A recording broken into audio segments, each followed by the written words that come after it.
Come in and don't make a sound.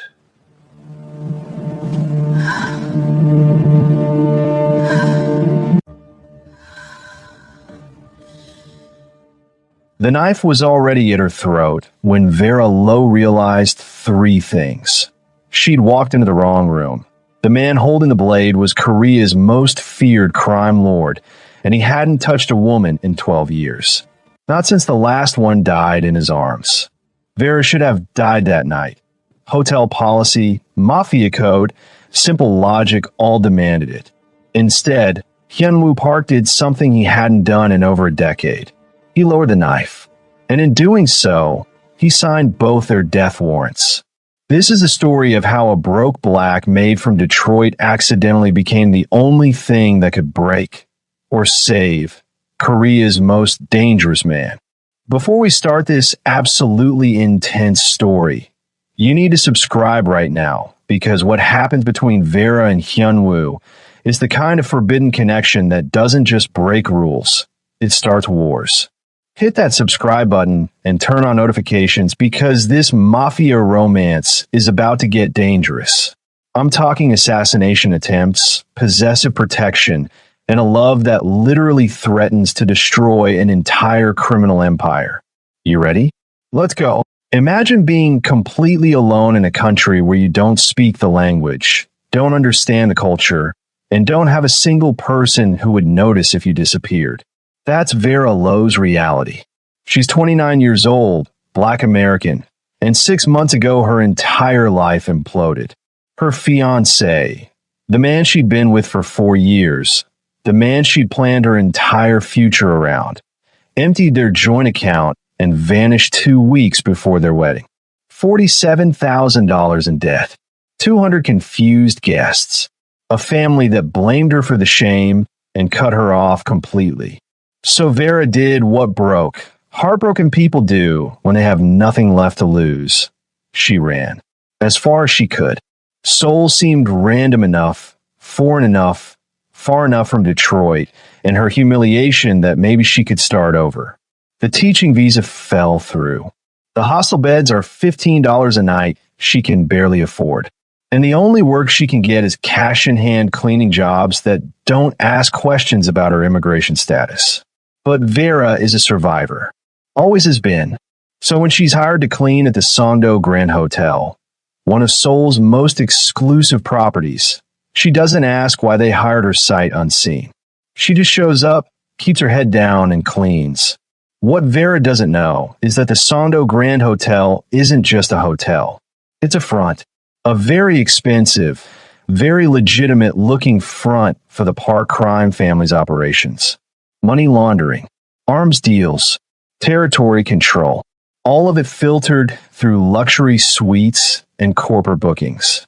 And the 42nd floor, the restricted floor Vera is explicitly told never to approach, belongs to one man. Hyun-woo Park, 38 years old, covered in traditional Korean tattoos that tell stories of violence and survival. Scars that map out every betrayal, every war, every price he's paid to build an empire. Eyes so cold that grown men flinch when he looks at them. Hyun-woo hasn't touched a woman in 12 years. Hasn't allowed one in his private space. Hasn't felt anything close to desire or connection or vulnerability since the night his fiancée, Min-ji, was murdered by his enemies specifically because loving her made him weak. He swore after burying her that he would never be weak again, that he would never give his enemies a target, that he would be alone, controlled, untouchable. For 12 years, he kept that promise. Until Vera Lowe, exhausted and disoriented after a double shift, got off the elevator on the wrong floor, walked through a door she thought was the supply closet, and found herself face to face with the one man in all of Seoul she should never have met. The collision was accidental. The consequences will be anything but, because sometimes the most dangerous thing in the world isn't violence or power or revenge. It's a connection. And Hyun-woo Park is about to learn that 12 years of walls can crumble in a single moment when the right person accidentally walks through the door. Welcome to Soul. Welcome to survival. Welcome to the kind of love that starts with a knife at your throat and ends with choosing each other over everything. Let's begin. Vera Lowe's hands were raw from bleach, and her feet screamed from 12 hours of scrubbing floors when she finally clocked out at 2 a.m. on her third night at the Sondo Grand Hotel. The job had seemed like a miracle when the staffing agency called. Cash daily, no questions asked, start immediately.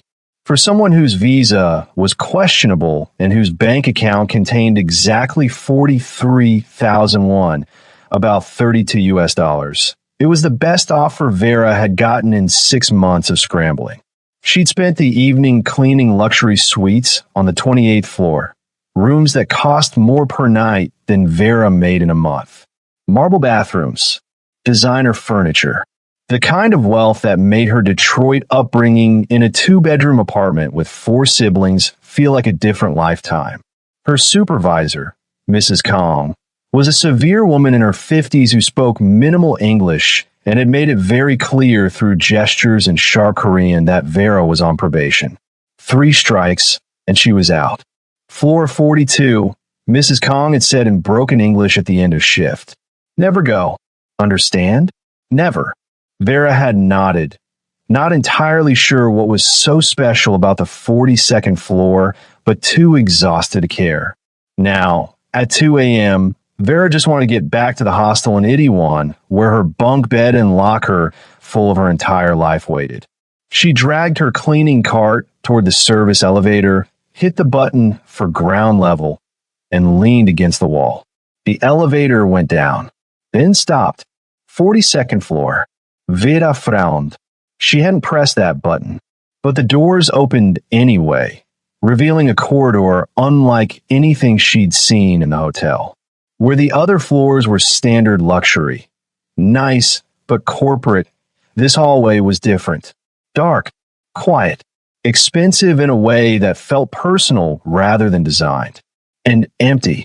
Vera stepped out, confused, looking for the button to close the elevator doors.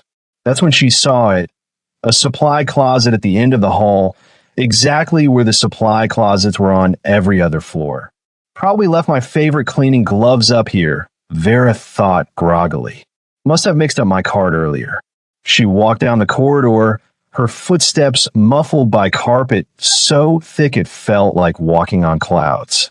Reached the door, turned the handle. It wasn't a supply closet. It was a penthouse suite. And standing in the middle of the room, wearing black pants and an open shirt that revealed extensive traditional Korean tattoos covering his chest and arms, was a man who radiated danger so profound Vera actually froze mid-step. He was maybe late 30s, Korean, with sharp features, cold eyes, and scars that suggested violence was a regular part of his life. He was holding a knife, not threateningly, just casually, like he'd been examining it when she interrupted. They stared at each other for a frozen moment. Then the man moved, fast, professional, and suddenly the knife was at Vera's throat. The man's other hand clamped over her mouth to prevent her from screaming. "Who sent you?" he asked in English with a Korean accent, his voice low and absolutely controlled. Vera's heart hammered so hard she thought it might explode. She tried to speak against his palm, managed only muffled sounds. The man, "Oh God, is he going to kill me? Is this how I die?" In Seoul in a hotel room because I walked into the wrong door, studied her with eyes so cold Vera felt like she was being dissected. "I'm going to remove my hand," he said. "If you scream, you die. If you lie, you die. If you make any sudden moves, you die. Not if you understand." Vera nodded frantically. He removed his hand, but the knife stayed at her throat. "Who? Sent? You. No one." Vera's voice came out as a terrified whisper. "I'm a cleaner. I work here. I thought this was the supply closet. I got off on the wrong floor. Please, I didn't mean to." "You're American." "Yes. Detroit. I'm just trying to survive, okay? I needed work, and they hired me and I was told never to come to this floor, but the elevator stopped here, and I thought. Vera's words were tumbling out in a rush. Tears started to stream down her face. Please don't kill me. I didn't see anything. I don't know anything. I'll leave right now, and I'll never say a word to anyone. I swear, please. The man studied her, and Vera saw him taking in details. Her worn cleaning uniform, her raw hands, the exhaustion evident in every line of her body. What's your name? Vera. Vera Lowe. How long have you worked here? 3 days. Who's your supervisor? Mrs. Kong. The man's eyes narrowed slightly, and Vera saw him processing, calculating. Then something shifted in his expression, not softening exactly, but a fractional decrease in the cold fury. You really are just a cleaner. Yes. I promessa I nobody I'm used. Vera didn't finish the sentence. The adrenaline crash, combined with the fact that she hadn't eaten anything substantial in 2 days, hit her all at once. The room spun. Her knees buckled as she collapsed. The last thing she saw before everything went black was the dangerous man's surprised expression as he caught her before she hit the floor. When Vera woke, she was on a couch. Not the floor. Not dead. On an incredibly expensive leather couch in what appeared to be a living room that probably cost more than her entire childhood home. Her head pounded. Her mouth tasted like metal. And standing across the room, watching her with an expression she couldn't read, was the man with the knife. Except now there was another man, younger, also Korean, in a suit, standing beside him. She's awake, the suited man said in English. The dangerous man said something in Korean. Fust, sharp. The suited man nodded and left the room. Then dangerous man with knife approached Vera slowly, holding a bottle of water and what looked like a protein bar. Eat, he ordered. Vera's survival instincts were screaming conflicting messages. Don't take food from the man who just had a knife at your throat versus you're starving, and if he wanted you dead, you'd already be dead. She took the water and protein bar with shaking hands. When was the last time you ate? Yesterday morning, Vera admitted. Before that, 2 days ago, something flickered in the man's expression. Not sympathy exactly, but recognition, understanding. Eat, he said again. Then he sat down in the chair across from her, studying her with that same unsettling intensity. Vera ate because her body demanded it, tearing into the protein bar with embarrassing desperation. The man watched without comment. When she'd finished both the bar and half the water, he finally spoke. My name is Hyunwoo Park. I own this hotel. The 42nd floor is private. No staff are allowed here without explicit clearance. You violated that protocol. I'm sorry, Vera whispered. I didn't know. I know. If you had known, you would never have come. Hyunwoo leaned forward slightly. Now I have a decision to make. Under normal circumstances, you would be eliminated for this breach. Vera's blood went cold. Eliminated, killed. To ensure you don't share information about me, about this floor, about what you saw. I didn't see anything. You saw me in my private space at a vulnerable moment. That is enough. Hyunwoo's eyes never left her face. However, you're clearly not a threat. You're a broke American woman working illegally in a country where you don't speak the language, eating once every 2 days because you can barely afford to survive. You're desperate, not dangerous. The accuracy of his assessment was somehow worse than the threat. So what happens to me? That depends on you. Hyunwoo stood. You can leave tonight. I will pay you for 1 month's work, enough to get back to America or find legitimate employment. In exchange, you never speak of this floor, this suite, or me. You work your remaining shifts on other floors, and when your contract ends, you leave Korea. Agree to this, and you live. It was more mercy than Vera had expected, but something in his tone suggested there was an alternative. Or you stay. Vera blinked. Stay? I find myself in need of a personal attendant for this floor. Someone to maintain the suite, handle cleaning, manage the private spaces. The pay would be triple what you're currently making. Cash. I'll also handle your visa situation. Make it legal, permanent. Why would you do that? Because I'm a pragmatic man, Miss Lowe. You've seen this space. You know I exist. I can either eliminate you, send you away and hope you keep your word, or bind you to me through employment and mutual benefit. Hyun Woo's smile was sharp. I prefer the third option. Vera's mind raced. Triple pay, legal visa, stable employment. But working for a man who casually discussed murdering people in a hotel that was obviously a front for something criminal, on a floor she wasn't supposed to know existed. I need to think about it, Vera said. You have 1 minute. That's not enough time. It's more than most people get. Hyun Woo's expression didn't change. You're exhausted, broke, and alone in a foreign country. You need money and protection. I'm offering both. The only question is whether your survival instinct outweighs your fear. He was right, and Vera hated that he was right. If I say yes, I can still quit later? No. Once you're part of this world, you don't leave. Hyun Woo's honesty was brutal, so choose carefully. Freedom and poverty, or security and obligation. Vera thought about the hostel, the constant fear of running out of money, the humiliation of her family cutting her off, Devon's betrayal, the endless cascade of losses that had brought her to Seoul in the first place. I'll stay, she said. Good. Hyun Woo gestured to the suited man who'd reappeared in the doorway. Jin Ho will handle the details. Your new shift starts tomorrow at 6 p.m. Understood. Yes. Then go. Jin Ho will escort you out.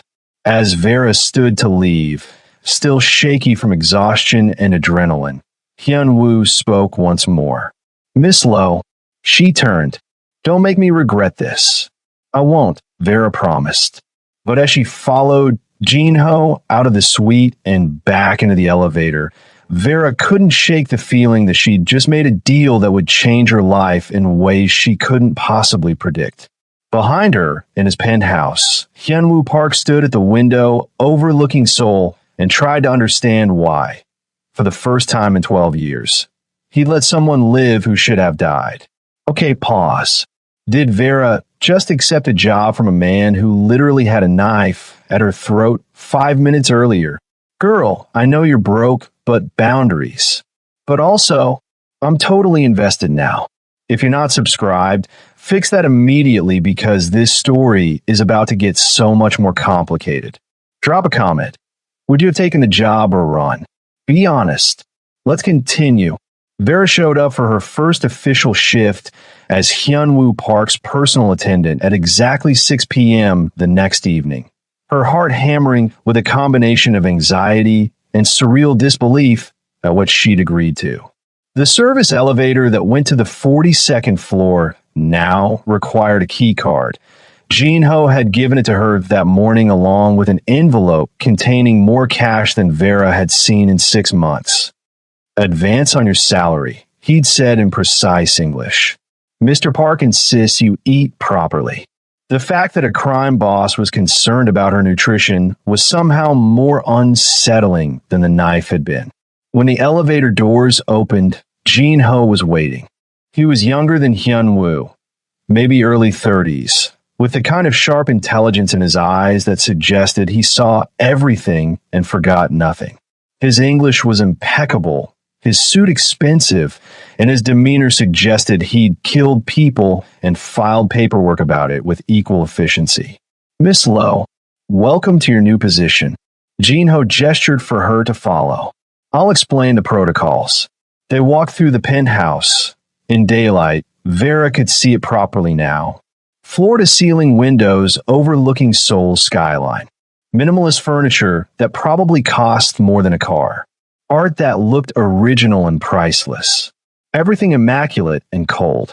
Rule 1, Jin Ho began, his tone suggesting he'd given this speech before. You never ask questions about Mr. Park's business. You will see people come and go. You will overhear conversations. You will witness things that might concern you. You do not ask. You do not comment. You do not remember. Understood.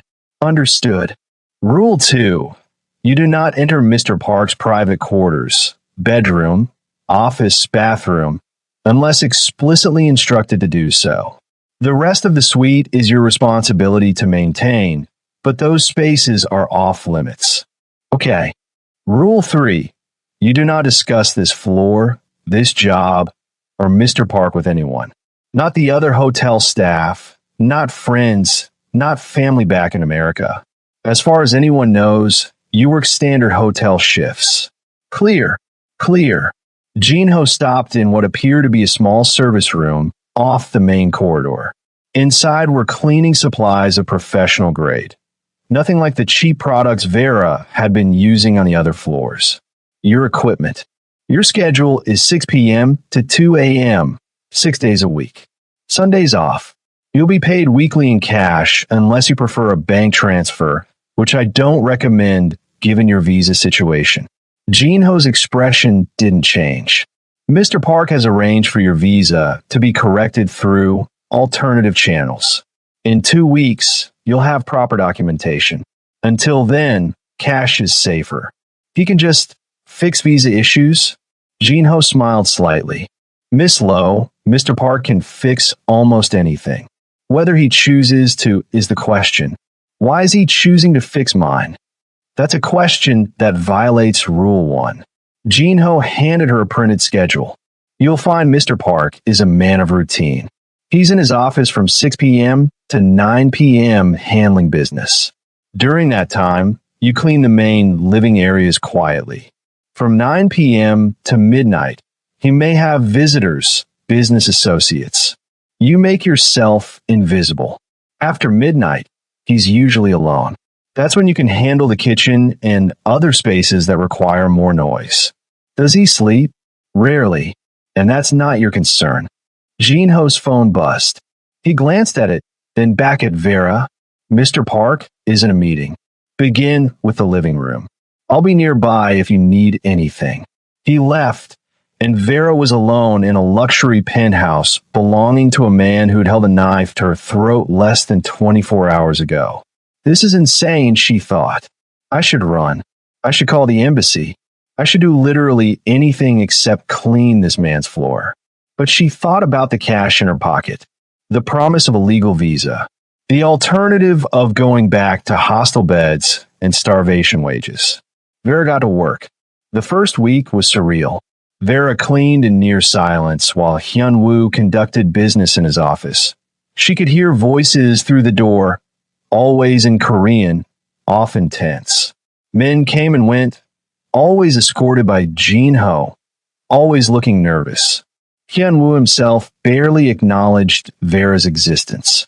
He'd walk past her without a word, grab food from the kitchen without comment, sit at his desk visible through the glass office walls, and make phone calls that looked intense even without understanding the language.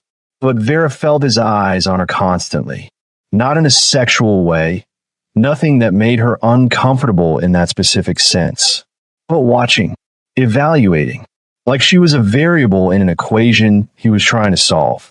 On the third day, Vera was cleaning the kitchen when Hyun-woo appeared silently behind her. You're efficient. Vera jumped, nearly dropping the glass she'd been washing. Jesus, you can't just. She stopped, remembering Jinho's warning about respect. Hyun-woo's expression didn't change. I apologize for startling you.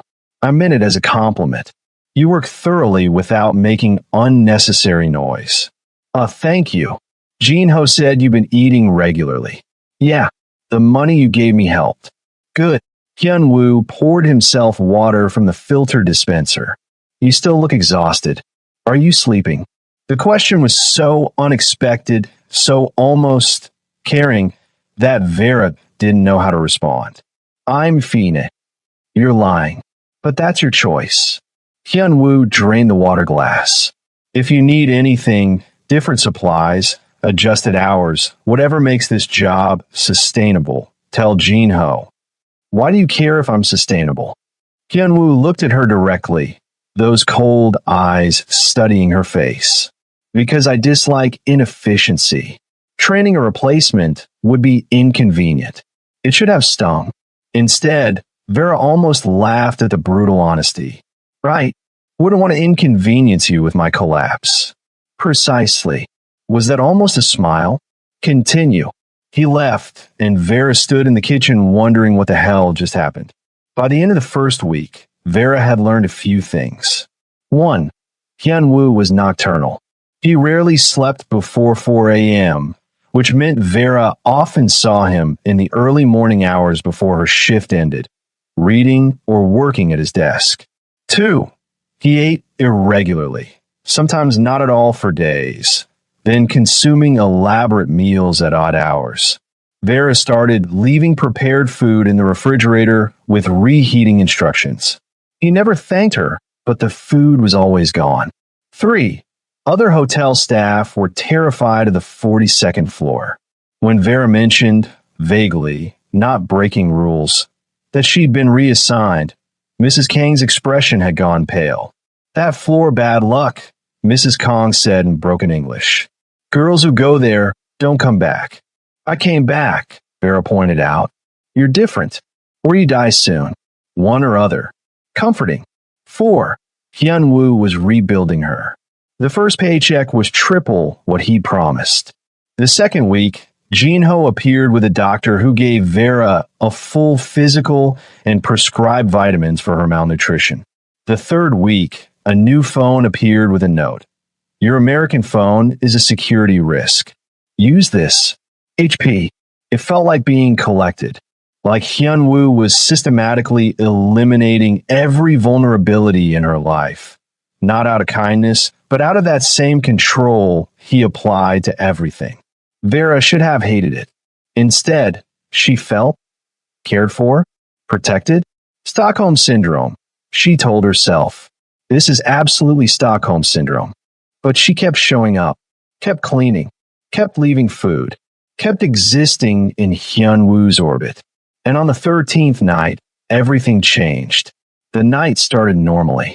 Vera arrived at 6 p.m., used her key card, and entered the penthouse. Hyunwoo was in his office on a call.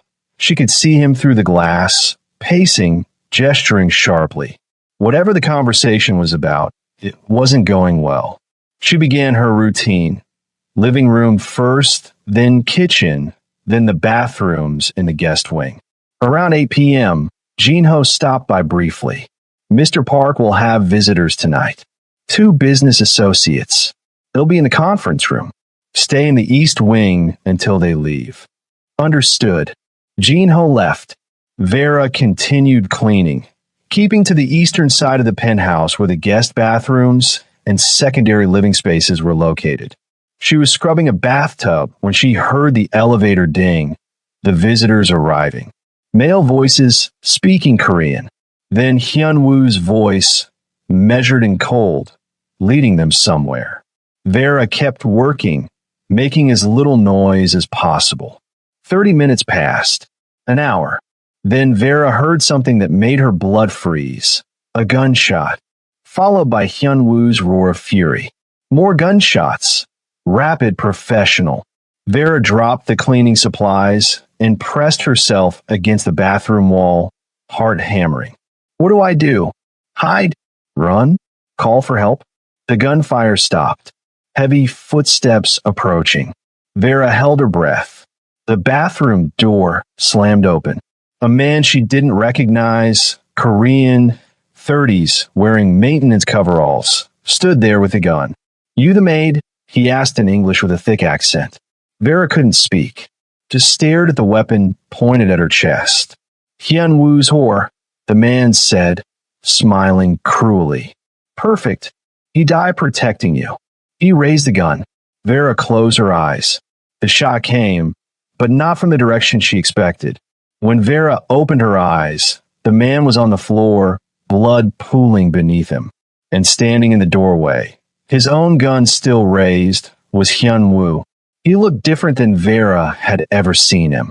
Not controlled, not measured, furious. His jaw was tight, his eyes blazed, and there was blood on his shirt. Though whether it was his or someone else's, Vera couldn't tell. Are you hurt? Hyun-woo demanded. Vera shook her head, unable to form words. Can you walk? She nodded. Then come. Now. Hyun-woo grabbed her arm, not roughly, but firmly, and pulled her out of the bathroom. They moved through the penthouse quickly, and Vera saw things she would never unsee. 2 bodies in the conference room, both in suits. Both are very dead. Bullet holes in the wall. Shattered glass from what had been an expensive vase.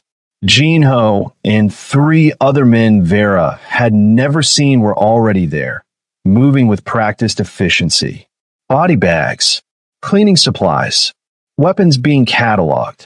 Jin-ho, Hyun-woo barked in English, secure the girl. Yes, sir. Jin-ho approached Vera gently. Miss Lowe, please come with me. You're safe now. What the hell just happened? Vera's voice came out shaky. An assassination attempt, Jin-ho said calmly, as if discussing the weather. Jang Syndicate sent operatives posing as business associates. They failed. 3 men are dead. 4, actually. There was another in the elevator. Jin-ho guided Vera to a sitting area away from the bodies. Please wait here while we handle cleanup. Vera sank onto the couch, her entire body shaking.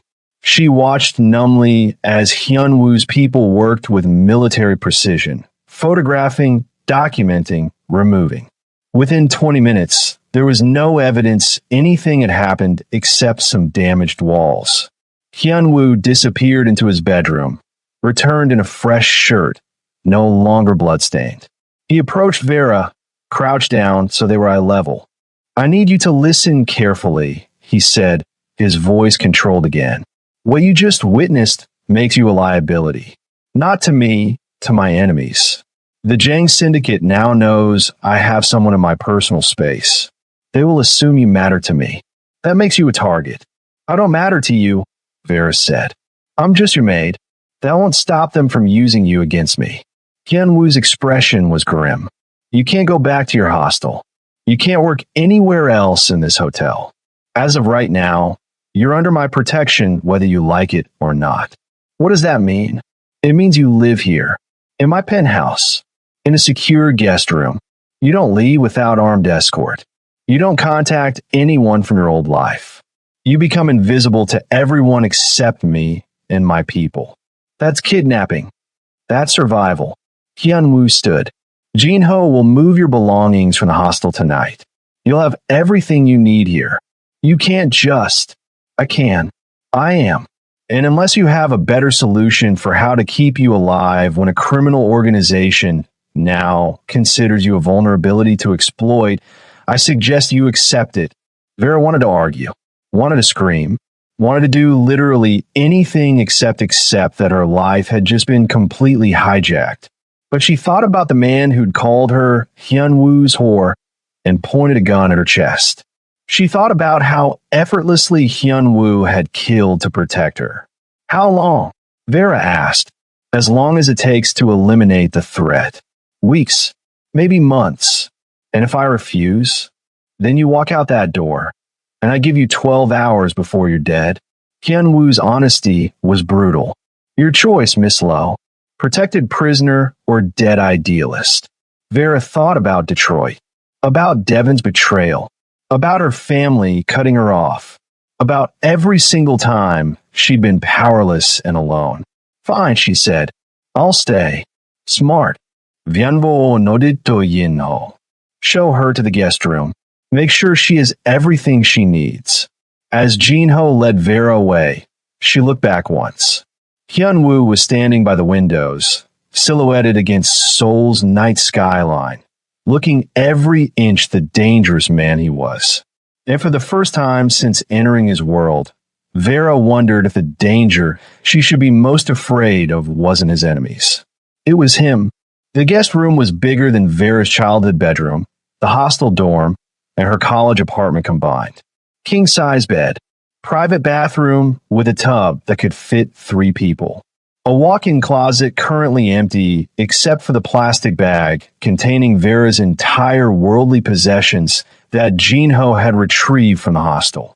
Everything you need is here, Jinho explained, gesturing to various amenities. Toiletries in the bathroom, fresh linens, Wi-Fi password on the desk. The mini fridge is stocked. This is insane, Vera said. This is necessary. Jinho's expression was sympathetic but firm. Mr. Park doesn't make decisions lightly. If he says you're in danger, you're in danger. From a Jang syndicate, among others. You witnessed an assassination attempt. You saw Mr. Park kill 3 men. That makes you a witness, which makes you valuable to law enforcement and rival organizations alike. So I'm just trapped here. Protected here, Jinho corrected. There's a difference. After Jinho left, Vera sat on the enormous bed and tried to process what her life had become. 3 weeks ago, she'd been barely surviving in Seoul. 2 weeks ago, she'd accidentally walked into a crime lord's suite. Now she was living in that suite, essentially kidnapped for her own protection. This is Stockholm Syndrome, Vera told herself again. I need to be looking for a way out, not getting comfortable. But when she looked around the room, really looked, she couldn't deny that comfortable was an understatement. The bed was the softest thing she'd ever felt. The bathroom had heated floors. The mini fridge contained actual food, not the ramen and convenience store rice balls she'd been surviving on. For the first time in 6 months, Vera didn't have to worry about where her next meal was coming from or whether she'd have a place to sleep. The cost was just her freedom. Small price, the exhausted, broke part of her whispered. Let it protect you. Let someone else be responsible for once. Vera fell asleep in her clothes, too tired to even consider changing. She woke at 3 a.m. to voices outside her door. Not arguing, discussing. Korean. So she couldn't understand most of it, but she recognized Hyunwoo's low tone and Jinho's slightly higher responses. Then English. She needs to understand the reality. Give her time to adjust. We don't have time. The Jang will move fast. Silence. Then footsteps walking away. Vera lay in the dark, heart pounding, wondering what the Jang will move fast meant for her specifically. She didn't sleep again that night. Morning came with a knock on her door. Vera opened it to find Jinho holding a tray with breakfast. Real breakfast, not the instant coffee and bread she'd been eating. Eggs, rice, fruit, brupetea. Mr. Park insists you eat properly, Jinho said, setting the tray on the desk. He also asked me to give you this. He handed Vera an envelope. Inside, documentation. Her passport, which had been at the hostel. A new alien registration card with her photo and information, marked E7 visa, valid for employment. Bank account information for an account she didn't open containing an amount that made her gasp.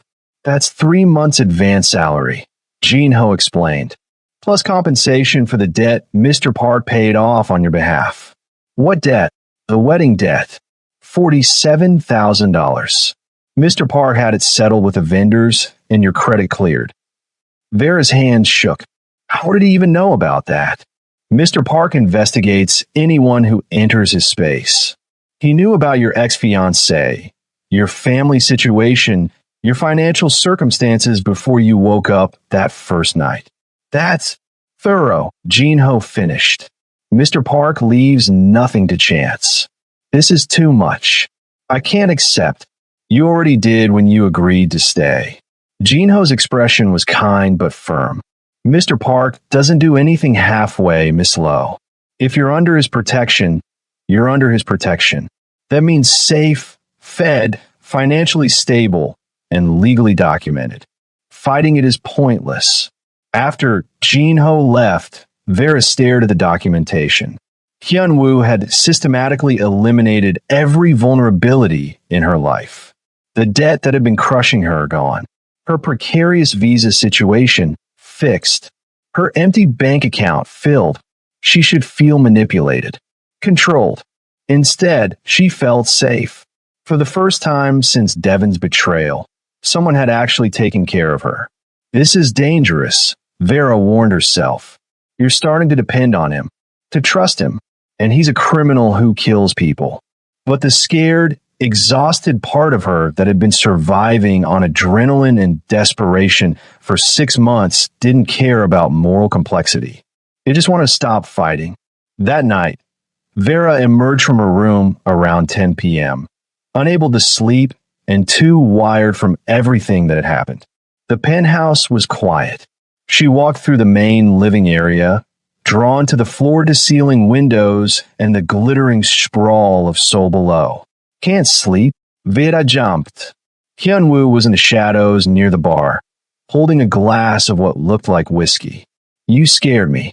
I seem to do that a lot. Hyunwoo approached, but kept distance between them. You should be resting. I should be doing a lot of things. Resting isn't high on the priority list. Fair. Hyunwoo studied her. You're angry. I'm a lot of things. Angry is one of them. At me specifically, or the situation generally? Both. Vera turned to face him fully. You paid off my debt, fixed my visa, essentially bought my compliance. I removed obstacles that made you vulnerable. Without asking me, would you have refused? Hyunwoo's expression didn't change. If I'd asked permission, would you have said no to legal documentation and financial stability? That's not the point. That's exactly the point.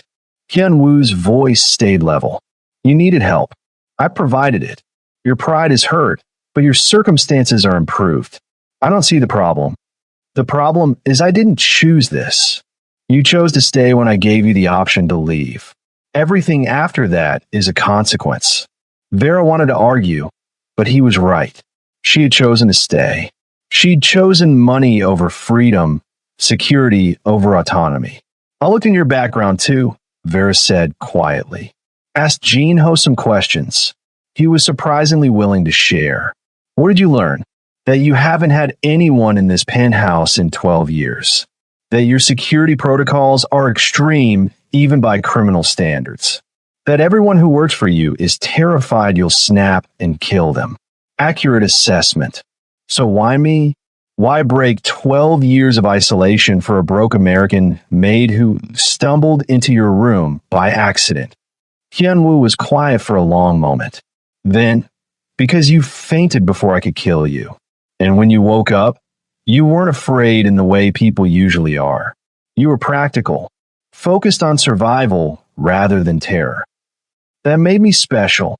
That made you interested. Hyunwoo's eyes met hers.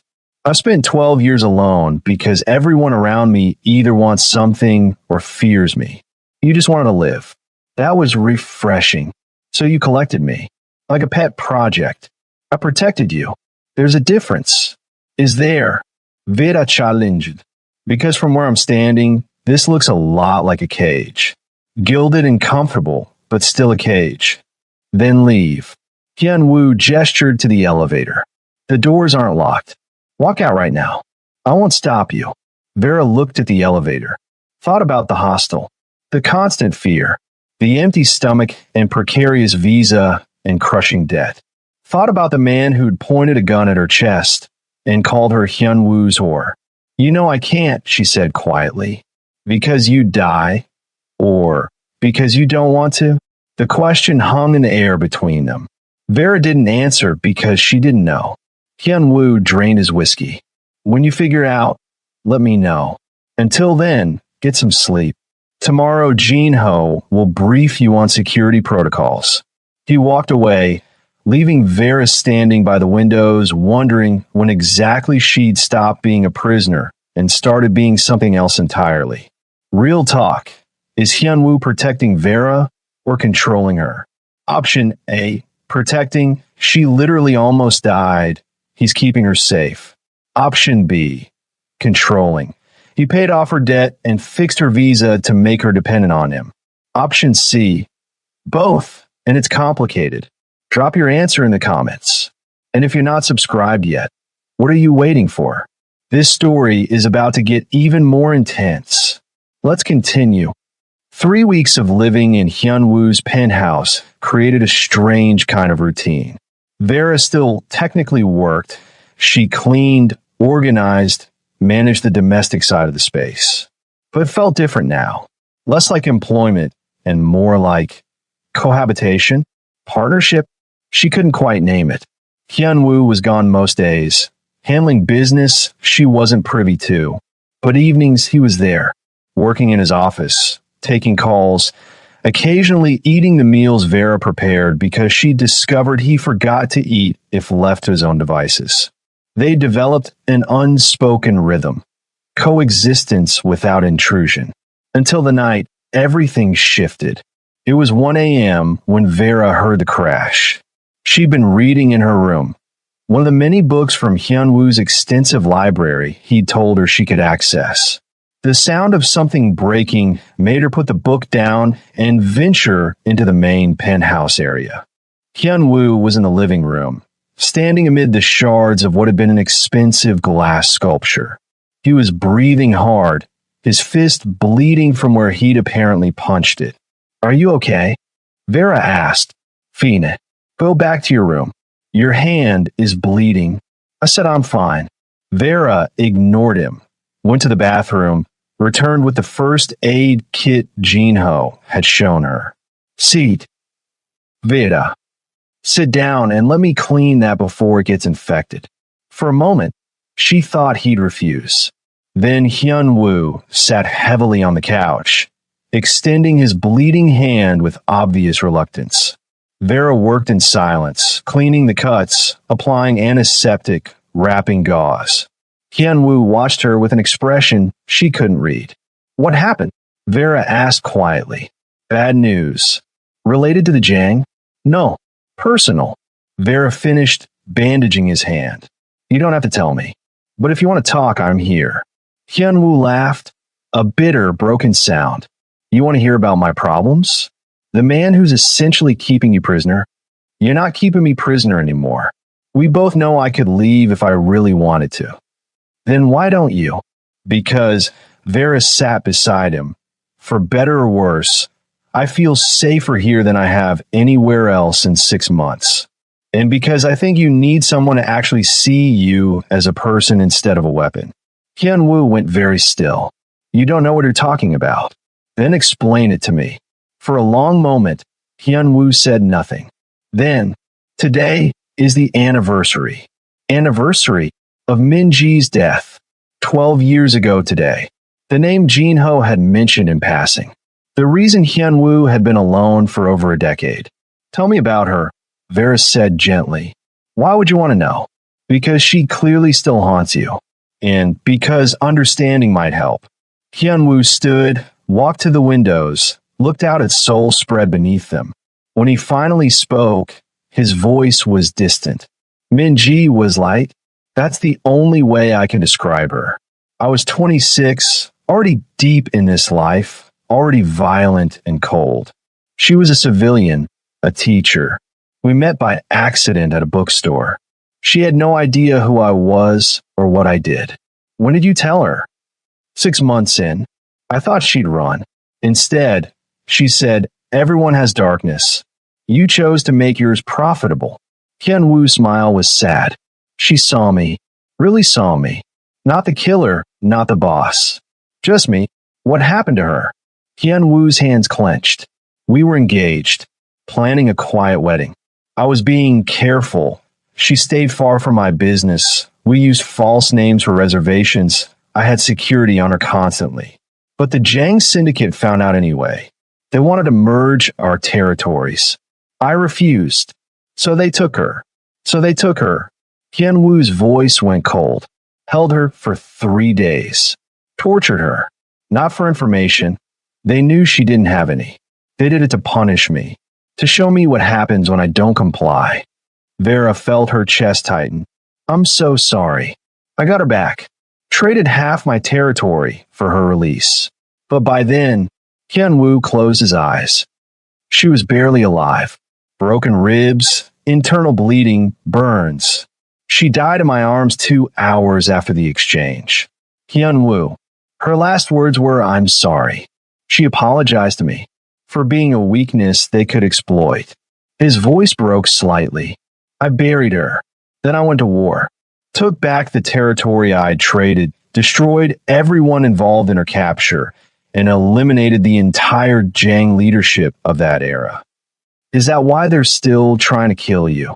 Partly, but mostly because I swore that day I would never be weak again, never love anyone, never give them another target. Hyun-woo turned to face Vera. For 12 years, I kept that promise. No women, no relationships, no attachments, nothing they could use against me. Until I walked into your room. Until you walked into my room, Hyun-woo confirmed. And I should have killed you. Should have eliminated you the moment you saw this space. But you fainted and You what? I felt something I haven't felt in 12 years. Not attraction, not yet. But interest, curiosity, the sense that maybe you weren't like everyone else who looks at me and sees either a tool or a threat. Vera absorbed this. I'm not her replacement. I know. You're nothing like her. Hyun-woo moved closer. Min-ji was light. Your survival. She was hopeful. You're practical. She wanted to save me. You just want to exist beside me without getting killed. Is that why you let me stay? Because I'm different. I'll let you stay because eliminating you felt wrong. I kept you close because you don't try to change me. And I'm protecting you because... He stopped. Because the idea of someone hurting you the way they hurt her makes me want to burn the entire city down. The admission hung heavy in the air. Vera should be scared, should recognize the possessive danger in his words. Instead, she felt seen, the same way Hyun-woo described Min-ji seeing him. I'm not going to lie and say, I understand what you went through, Vera said quietly. But I know what betrayal feels like. I know what it's like to trust someone completely and have them destroy you. Your fiancé, Devin, for years together. Planned wedding. Joint account, he emptied 2 weeks before the ceremony. Vera's voice went hard. He didn't just take my money. He took my dignity. Made me look like a fool in front of everyone I knew. My family blamed me. Said I should have seen it coming, should have been smarter. They cut me off because they contributed money too, and I let him steal it. You fled to Korea. I fled to anywhere that wasn't Detroit. Korea was just far enough and random enough that I thought I could disappear. You can't outrun betrayal. No, but you can build walls high enough that it can't happen again. Vera met his eyes. Sounds familiar. Hyun-woo actually smiled. We're both damaged then. Extremely. But at least we're honest about it. They sat in silence for a moment. 2 broken people recognizing each other's scars. I'm sorry for keeping you here, Hyun-woo said finally. I told myself it was about protection, but Jin-ho was right. I'm also just... I don't want to be alone anymore. Then don't be. Vera reached out slowly, gave him time to pull away. When he didn't, she took his bandaged hand. You don't have to love me. You don't have to trust me completely. But you also don't have to push me away because you're scared. I'm not scared. Liar. Hyun-woo laughed, genuine this time. You're the only person who calls me a liar to my face. Someone should. Probably. He squeezed her hand gently. For the record, you're not a prisoner anymore. You can leave anytime. And go where? Back to the hostel? Back to America, where my family hates me. Vera shook her head. I'm staying because I choose to. Not because I have to. Why? Because for the first time in a long time, I don't feel invisible. You see me, Hyun-woo, the actual me. Not the broke maid, or the betrayed woman, or the burden. Just me. Something shifted in Hyun-woo's expression. Heat that hadn't been there before. Vera, don't. She could see him building walls again. Don't talk yourself out of whatever you're feeling. Just feel it. I can't. Everyone I love dies. I'm not asking you to love me. I'm just asking you to stop being alone. Hyun-woo pulled her close, not sexually, just held her, like he was drowning and she was solid ground. Vera held him back, feeling the tension in his body slowly ease. They stayed like that for a long time, two damaged people choosing connection over safety. And when Hyunwoo finally pulled back, his eyes held something she'd never seen before: vulnerability. "Stay," he said quietly. "I'm not going anywhere. Promise me." "I promise." It wasn't a declaration of love. It wasn't even really romance. But it was real and honest, and more than either of them had let themselves have in years. Outside, Seoul glittered in the darkness, indifferent to the two people in the penthouse learning to trust again. The week after the Minji revelation changed everything. Not dramatically, not with grand gestures or declarations, but subtly, in ways that rewrote the entire dynamic between Vera and Hyunwoo. He started eating meals with her instead of alone in his office. They'd sit at the massive dining table, far too big for two people, and talk about everything except the criminal empire he ran. Vera learned Hyunwoo had studied economics in university before his father's death pulled him into the family business, that he spoke 4 languages fluently, that he had a dry sense of humor that took Vera weeks to recognize as humor at all. Hyunwoo learned Vera had wanted to be a writer before life got complicated, that she'd been the first in her family to finish college, that she missed her younger sister even though her sister had sided with her parents in cutting Vera off. "You should call her," Hyunwoo suggested one night. "And say what?" "Hey, sorry I embarrassed the family. I'm living with a Korean crime lord now. How are you?" "Fair point." Hyunwoo refilled her wine. "Though technically you're living under his protection, not with him. Is there a difference at this point?" "Probably not." The ease between them felt dangerous. Vera kept waiting for the other shoe to drop, for Hyunwoo to remember he didn't do relationships, for his enemies to attack again, for something to shatter the fragile peace. The shift happened on a Thursday night. Vera had been teaching Hyunwoo slang terms in English because his formal education had left him sounding like a textbook wrote a person, as she told him. "So if something is fire," Hyunwoo said slowly, "it's good." "Very good. Exceptional.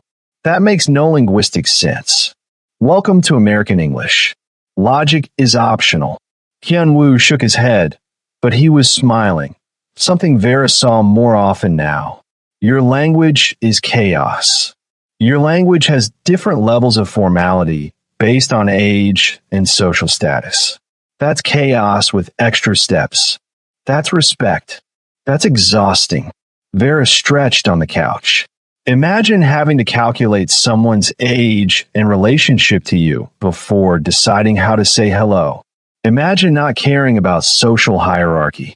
"I don't have to imagine. I'm American. We're aggressively casual." Hyunwoo laughed, and the sound did something to Vera's chest. Not butterflies. She was too old and too damaged for butterflies. But warmth. Recognition. The sense that she'd made this dangerous, isolated man feel light for a moment. "What?" Hyunwoo asked, catching her staring. "Nothing. Just, you should laugh more. It's a good sound. I haven't had much to laugh about in 12 years. And now I have a stubborn American woman who calls me a liar and teaches me words like fire and CUS and refuses to be afraid of me, even when she probably should be.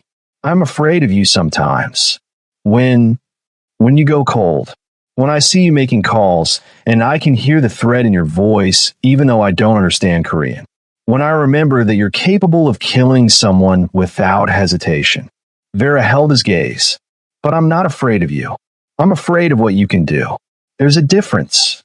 Most people don't see the difference. Most people haven't spent enough time with you to know there's more than one version." Hyunwoo went quiet. "You see too much. Or you're just not as good at hiding as you think." The air between them shifted. What had been comfortable suddenly felt charged. Hyunwoo moved closer, not threatening, but deliberate. "Vera." "Yeah. I'm going to kiss you now. If you don't want that, tell me." Vera's breath caught. "And if I do want it, Then I'm breaking a 12-year vow for the second time in a month. What was the first? Letting you live. Vera should probably be offended by that. Instead, she just pulled him closer. Then break it. The kiss started gentle, questioning careful. Hyunwoo's hands cradled her face like she was something precious that might break. But Vera didn't want careful. She'd been careful her whole life, and where had it gotten her? Betrayed, broke alone. She deepened the kiss, and Hyunwoo responded with an intensity that suggested 12 years of isolation was crashing down all at once. They moved from the couch to the bedroom, not Vera's guest room, but Hyunwoo's private space he'd never let her enter before. Are you sure? He asked, even as his hands were learning the shape of her. Are you? I haven't been sure of anything in 12 years. Except this. You. They took their time, not because of romance, but because they were both terrified this would break something between them. That crossing this line would ruin the fragile trust they built. But when they finally came together, it didn't feel like breaking. It felt like finding. Afterward, lying in Hyunwoo's bed with Seoul's lights filtering through the windows, Vera traced the tattoos covering his skin. What do these mean? Stories. Each one marks something significant. A war, a loss, a victory. This one, Vera touched a cherry blossom on his shoulder. Min Yi, she loved cherry blossoms. Vera should be jealous, should feel like a replacement. Instead, she just felt sad. You carry her everywhere. Always. Hyunwoo turned to face her. But Vera, you're not her shadow. You're not a substitute. You're what? Something I didn't think I deserved to have again. Connection. Trust. The ability to let someone see me without my armor. You're still wearing armor. Just less of it. With you, I can take it off. That's more than I've allowed in over a decade. Vera kissed him again, softer this time. So what happens now? I don't know. I've never done this before. This middle ground between alone and committed. We figure it out as we go. You're okay with that? With uncertainty? Hyunwoo, my entire life has been uncertain since Devon destroyed it. At least this uncertainty has you in it. He pulled her closer, and they fell asleep tangled together, two broken people choosing to be broken together instead of separately. Morning brought reality crashing back. Vera woke to an empty bed and raised voices from the main room. She threw on Hyunwoo's shirt and emerged to find Jin-ho and Hyunwoo in intense discussion. Can't ignore it forever, Jin-ho was saying in English, probably for Vera's benefit. They know she's here. They know she matters to you. It's only a matter of time. Then we increase security. Security won't matter if they're willing to die to get to her. What's happening? Vera asked. Both men turned. Jin-ho bowed slightly. Miss Lowe, I apologize for the intrusion. Jin-ho brought intelligence. Hyunwoo said, his voice controlled, but Vera could see the tension in his jaw. The Jang Syndicate is planning something. We don't know it yet, but they've been asking questions about you. Your background, your family, your history in America. Why? Because, Hyunwoo said grimly, they're looking for leverage, a way to control me through you. Then I should leave. Go back to America. Get out of your life. No, the word was sharp, absolute.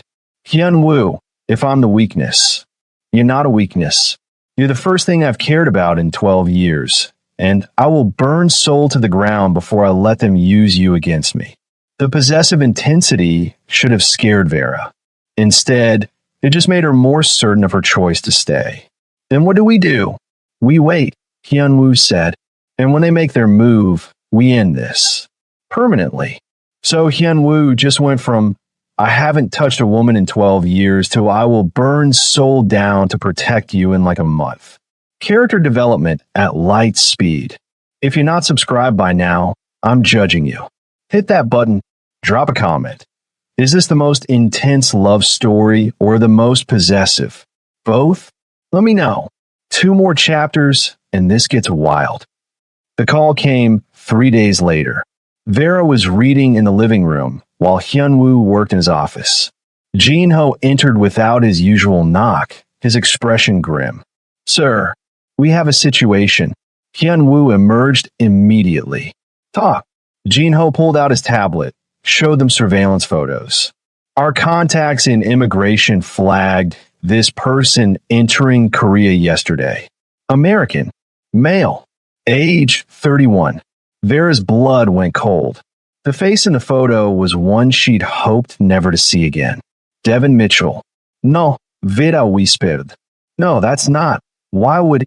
Who is this? Hyunwoo demanded, though his tone suggested he already knew. My ex-fiancé. The one who stole from you and disappeared. Hyunwoo's voice went deadly calm. Why is he in Seoul? We don't know yet, Jin-ho said, but he entered on a visitor visa and went directly to a hotel in Gangnam, the same hotel where we know Jang's syndicate maintains a presence. They brought him here, Hyunwoo said flatly. Appears so. We're working on getting more intel, but Hyunwoo's phone rang. Unknown number. He answered on speaker. Hyunwoo Park, a voice said in accented English. Male, Korean, older. I believe we have mutual interest to discuss. Identify yourself.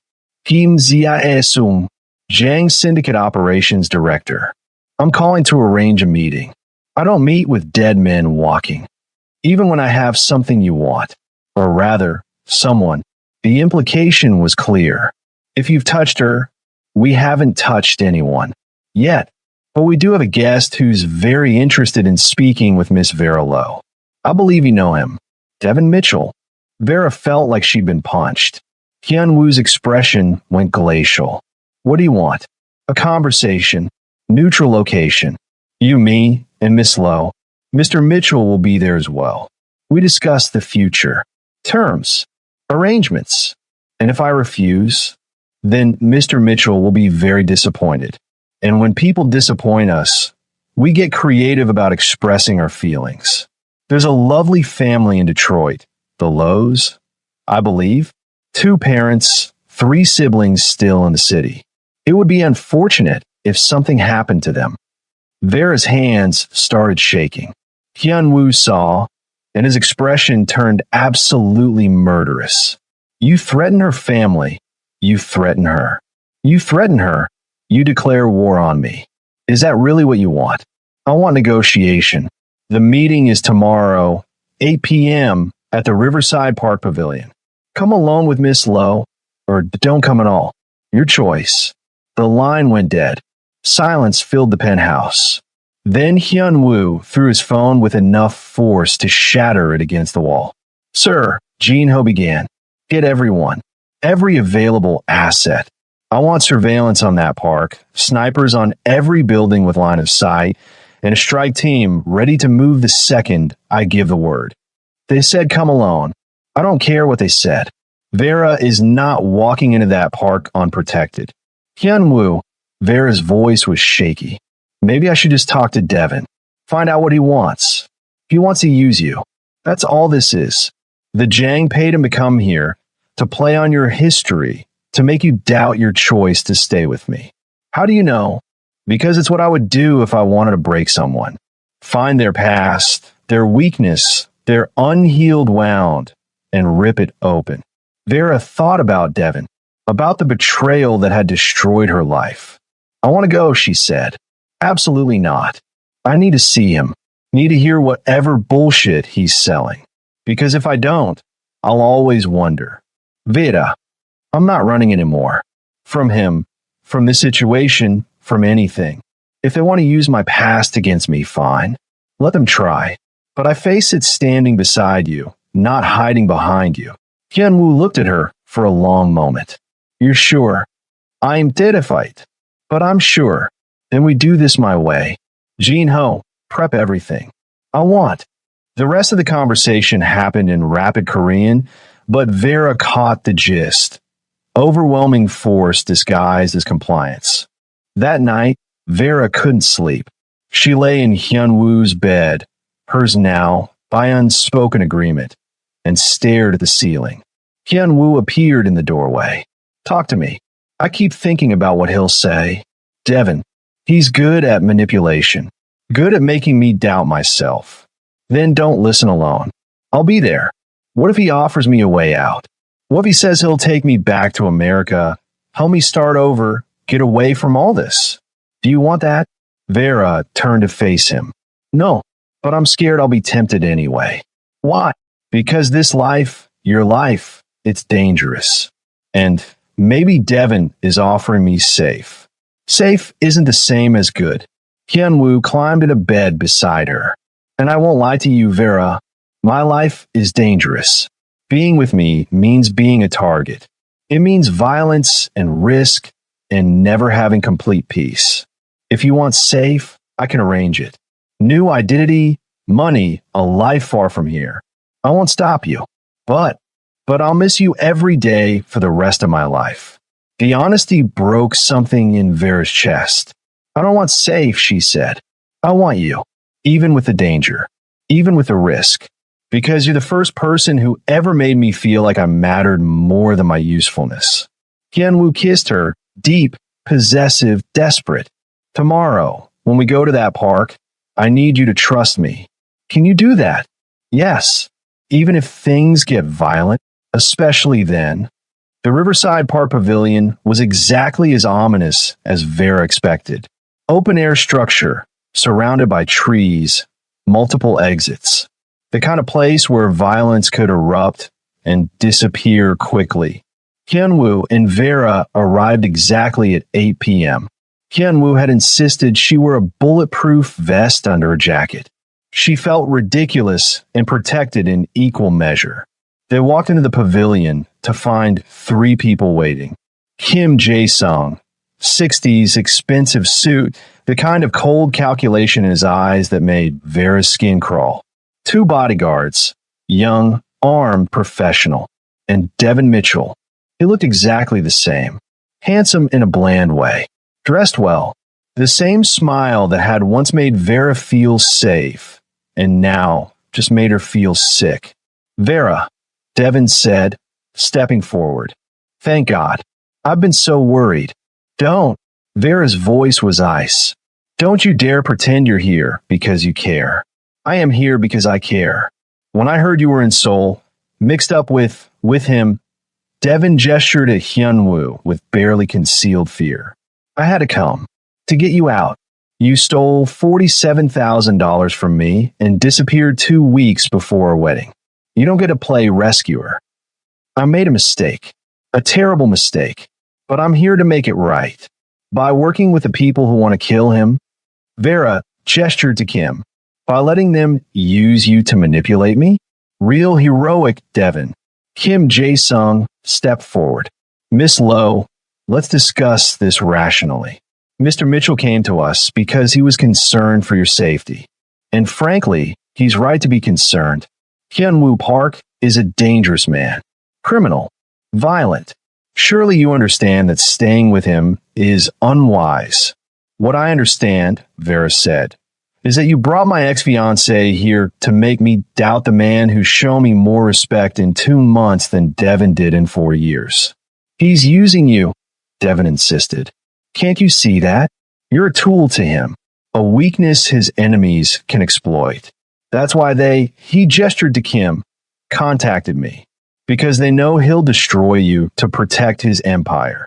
Actually, Hyun Woo spoke for the first time, his voice deadly calm. I'll destroy my empire to protect her.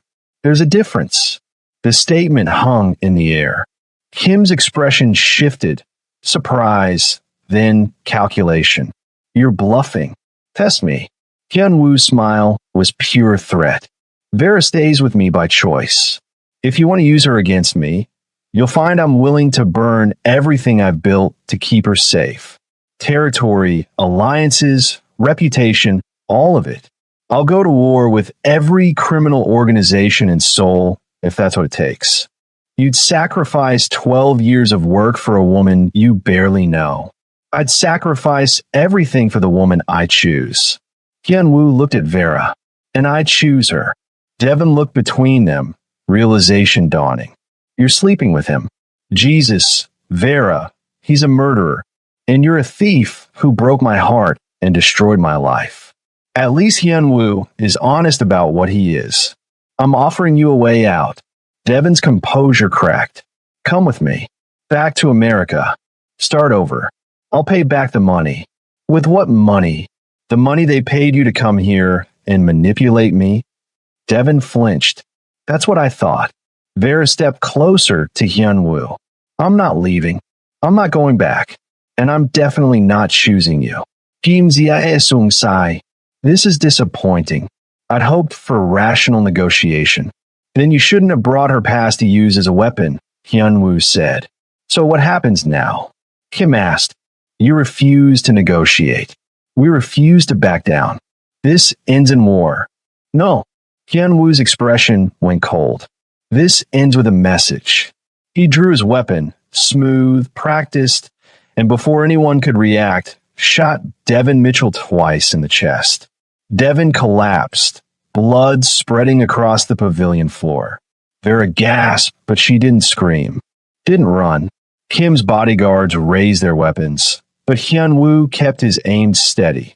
Tell your organization, Vera is mine. Anyone who touches her dies. Anyone who threatens her family dies. Anyone who so much as looks at her wrong dies. This, he gestured to Devin's body, is mercy compared to what I'll do to anyone who tries again. You just started a war, Kim said coldly. No, I just ended a negotiation. Hyun-woo grabbed Vera's hand.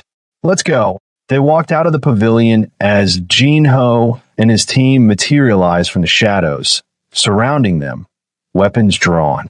The drive back to the hotel was silent. When they finally reached the penthouse, Vera turned to Hyun-woo. You killed him. Yes. In front of me. Yes.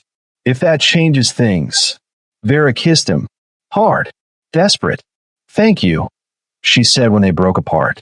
For killing your ex. For choosing me. For making it clear I'm not negotiable. For being exactly who you are without apology. Hyun-woo held her face gently. There will be consequences. The Jang won't let this go. Then we face them. Together. You're sure? This is your last chance to walk away. I'm not walking anywhere. You're stuck with me. Good. Hyun-woo kissed her again. Because I'm keeping you. Permanently. And for the first time since Devin destroyed her life, Vera felt like she'd finally found where she belonged. Not safe. In choice. The war with the Jang Syndicate lasted exactly 48 hours. Not because it was small or contained, but because Hyun-woo approached it with the same ruthless efficiency he applied to everything. Overwhelming force, strategic targeting, and absolutely no mercy. Jin-ho coordinated strikes on every Jang property simultaneously. Financial assets frozen through blackmail and bribery. Key members arrested on charges Hyun-woo's people had been collecting evidence for over years. The leadership offered a choice. Leave Seoul permanently or die. Most chose exile. 3 chose death. They got it. By the end of the second day, the Jang Syndicate as a functioning organization ceased to exist in Seoul. Vera watched it happen from the penthouse, seeing news reports of gang violence and organized crime crackdown that completely missed the real story. One man had declared war to protect one woman and one. It's over, Hyun-woo said on the third morning, looking exhausted but satisfied. The Jang are gone. The other organizations have been encouraged to respect your safety. It's done. Just like that. Just like that. He pulled her close. You're safe now. Really safe. No threats, no leverage, no past coming back to haunt you. Because you destroyed anyone who might threaten me. Yes. Is that a problem? Vera thought about it honestly. It should be. Normal people will be horrified. But I'm just relieved and grateful. And maybe that makes me as damaged as you are. Probably. Hyun-woo kissed her forehead. But you're free now. You could leave. Go back to America. Start fresh with the money you've saved. Live a normal life. I wouldn't stop you. Do you want me to leave? No, but I want you to choose freely. Not because you're afraid or obligated or feel like you owe me. Vera looked around the penthouse. 6 weeks ago, she'd been broke, alone, invisible. Now she was safe, seen, chosen by someone who'd literally gone to war for her. I'm staying, she said. You're sure? Completely. But Hyunwoo, if I stay, I want to be more than just your girlfriend who lives here. I want to be part of this. Your world, your life, your partner in everything. That's not the kind of world you just dip your toes into. Once you're fully in, there's no going back. I'm already in. I just want to stop pretending I'm not. Hyunwoo studied her for a long moment. There's a tradition in Korean criminal organizations, a way of marking permanent bonds. It's called a claiming. Like marriage, more binding than marriage. It's a tattoo, a specific design that marks you as mine. Not property, partner, equal. The person I choose above everyone else. You want to give me a tattoo? I want to give you the option. If you accept, everyone in this world knows you're untouchable. That harming you means war with me. That you speak with my authority. That you're not just someone I'm protecting. You're someone I've chosen as my match. Vera thought about Devon's ring, which she'd thrown in a river in Detroit before leaving. About all the symbols of love that had been taken from her or proven false. This was different. Permanent. Honest. A mark that couldn't be stolen or betrayed. I accept. The tattoo artist came to the penthouse because of course he did. Nothing in Hyunwoo's world was normal. The design was delicate but unmistakable. A cherry blossom for Minji, for honoring the past. Intertwined with a lotus flower for Vera, for rising from mud to bloom. On her left shoulder blade, visible but not ostentatious. It hurt, but Vera had been through worse. Hyunwoo held her hand the entire time. When it was finished, the artist bowed deeply to Vera. You're the first in 12 years, miss. It is an honor. After he left, Hyunwoo traced the new tattoo gently. No going back now, he said. Didn't want to go back anyway. 6 months later, Vera sat beside Hyunwoo at a meeting with Seoul's other major criminal organizations. She wore business attire and the claiming mark visible above her collar. She'd learned Korean fluently. Not just conversation, but the formal registers required for business. She understood the politics, the alliances, the careful dance of respect and threat that kept the peace. The meeting was tense. Territory disputes, revenue sharing, the usual criminal administrative bullshit, as Vera had learned to think of it. Then one of the younger bosses, cocky, new to power, made a comment in Korean that roughly translated to nice decoration while looking at Vera. The room went silent. Hyunwoo didn't move, didn't raise his voice, just spoke in that deadly calm tone that meant someone was about to die. That's my wife you're referring to. Would you like to clarify your statement? The young boss paled. I meant no disrespect. Yes, you did. But I'll give you one chance to apologize to her directly. In Korean, since she speaks it better than you do.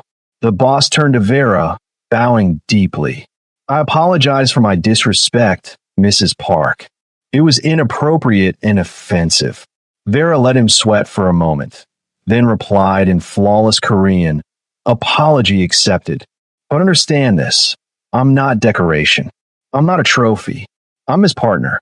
That means what's his is mine, and what's mine is his, including the authority to end people who disrespect this organization. Remember that. The boss nodded frantically. The meeting continued. No one else tested Vera's position. That night, back in the penthouse, Vera kicked off her shoes and collapsed on the couch. I hate formal meetings. You handled that perfectly, Hyunwoo said, bringing her wine. The authority to end people line was particularly effective. Learn from the best. He sat beside her. Any regrets? About what? All of it. Staying. The claiming. Becoming part of this world. Vera thought about the girl she'd been 6 months ago. Broken, alone in a foreign country with no hope and no future. Now she was fluent in Korean, financially stable, protected by the most powerful criminal in Seoul, and sitting beside a man who destroyed his enemies to keep her safe. No regrets, she said, except maybe that I didn't walk into your room sooner. Hyun-woo laughed. You would have died sooner. Worth it if it meant getting here faster. He pulled her close. I love you. It was the first time he'd said it explicitly. Vera felt her chest tighten. I love you too. Even though you're terrifying and possessive and occasionally shoot people who deserve it. Only occasionally? Don't push your luck. They sat in comfortable silence, watching Seoul glitter through the windows. Vera's phone buzzed. A message from her younger sister, Keisha, the first contact in 8 months.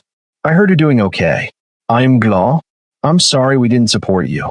Love you, sis. Vera showed Hyun-woo. Should I respond? Do you want to? I don't know. Feels like too little too late. Or it feels like a beginning. If you want to rebuild that relationship, I'll support you. Even if it means visiting Detroit and being charming to your family. You, charming to American civilians. This I have to see. I could be charming. You held a knife to my throat the first time we met. That was different. I didn't know you yet. And now you're the only person in the world who makes me want to be something other than dangerous. Vera kissed him. You could be both. Dangerous to your enemies, safe for me. I like the contradiction. Good, because I'm not changing. Didn't ask you to. 2 weeks later, Vera stood on the penthouse balcony overlooking Seoul at sunset. She'd come so far. From Detroit to Seoul. From broke to stable. From invisible to seen. From broken to not healed exactly, but whole in a different way. Hyun-woo joined her, wrapping his arms around her from behind. What are you thinking about? How random it all was. If I'd gotten off the elevator on the right floor, if I hadn't been so tired I couldn't think straight, if you'd actually killed me that first night, none of this happens. Chaos theory. One small change rewrites everything. Do you believe in fate? No, but I believe some people are inevitable. Like you and me, maybe we don't meet that exact way, but we meet somehow, because some connections are too strong to miss. That's surprisingly romantic for a man who murders people professionally. I contain multitudes. Vera laughed. That you do. They stood together as the sun set over Seoul. Two damaged people who'd found each other by accident and chosen each other deliberately. Vera would never be the same person she was before Devin destroyed her. But she didn't want to be. That person had been weak, uncertain, easily broken. This person, the one with the claiming mark, the fluent Korean, the crime lord fiancé, was strong, certain, unbreakable. Thank you, Vera said. For what? For not killing me when you had the chance. Hyun-woo turned her to face him, his expression serious. Best decision I ever made. Even better than building a criminal empire? Infinitely better. The empire is just power, your life. And standing there in his arms, Vera finally believed what she'd doubted for years. She was worth choosing. She was worth fighting for. She was worth everything. Not because someone saved her, but because she'd saved herself and found someone willing to stand beside her in the aftermath. And that is how a broke American Maid becomes the feared wife of Seoul's most dangerous crime lord. Vera went from fainting from hunger to threatening other mob bosses, in Korean. If you're not subscribed after this journey, I don't even know what to tell you. Hit that subscribe button, turn on notifications, and drop a comment. Would you have chosen to stay with Hyun-woo or taken the safe option? Let me know. Thanks for watching this intense story, and I'll see you in the next one.